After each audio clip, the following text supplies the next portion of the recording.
Hello everyone, कैसे हैं आप सब। Welcome to my channel. तो देखिए, जो भी केस चल रहा है ना ईएमआई पे, उसकी वजह से ना बहुत सारे बच्चे ना बहुत ज़्यादा सफ़र कर रहे हैं। ठीक है, अभी तक हाई कोर्ट में ये केस चल रहा है, अभी तक कोई फैसला नहीं आया है और एडमिशन्स भी क्लोज़ हो चुके हैं। यानी कि मई 2013 या 2013 के पहले पहले जितने भी इनरोल्ड थे वो सब के सब वैलिड माने जाते हैं और उसके बाद जो है वो अभी तक अटके हुए हैं बीच में ही। मतलब उनके करियर को, उनके फ्यूचर को बीच में लटका दिया गया है कि ना आप यहाँ के हो ना वहाँ के हो। ठीक है, ना ही आपकी डिग्री अगर आप कंप्लीट उसे करते भी हो तो वो वैलिड नहीं है। बच्चों के जो भविष्य है ना वो यूँ ही, एक तो वो ईजी नहीं है। ठीक है, पहले इजी न्यूमेरिकल पार्ट अब इतना आता है कि पहले की तरह इजी भी नहीं है। एमआई बहुत ज़्यादा टफ हो गई है। ठीक है, और बात वही हो गई ना कि आप टफ के लिए तैयारी करो, वो भी उस चीज़ के लिए जिसका आपको वैलिडेशन ही नहीं मिल रहा हो, है ना। तो ये बहुत ज़्यादा दुख की बात हो जाती है। बच्चों को मोटिवेशन नहीं मिलता तो वो पढ़े किस लिए। ठीक है, वो डिग्री कलेक्ट करते हैं, पढ़ते हैं इसलिए कि उन्हें फ्यूचर में उनके जॉब में उनके फ़ायदा हो। ठीक है, बट अब ऐसा कुछ भी दिखाई नहीं दे रहा है यहाँ पर। मैं ऐसा भी नहीं कहूँगी कि बिल्कुल ही वैल्यू नहीं है, क्योंकि कई स्टूडेंट्स को मैं जानती हूँ जो कि बहुत ही रिप्यूटेड कंपनीज़ में हैं, बट वो कहते हैं आपके पास ईएमआई की बीटेक या डिग्री है तो आ जाओ और इंक्रीमेंट भी हम देंगे।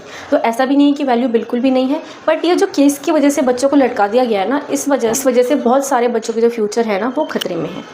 देखिए, इस केस में आपको क्या करना है। देखो, अगर आपके बहुत सारे एग्ज़ाम्स पेंडिंग हैं, ठीक है, सपोज़ आपके 5-6 एग्ज़ाम्स हैं जो पेंडिंग हैं, अब अभी आप दे रहे हो, ठीक है, तो इसको मतलब ड्रॉप आउट कर दो। आप किसी और अच्छे कॉलेज में एडमिशन ले लो। बहुत सारे और इंस्टीट्यूट है डिस्टेंस लर्निंग वाले, ठीक है, वो बहुत अच्छे कोर्सेज अच्छे पैसों में करा देते हैं। मतलब आप कहीं और कर लो। ठीक है, अगर आपका 1 या 2 एग्ज़ाम रह रहा है तो आप उसको डेफिनेटली ईएमआई से ही कर लो।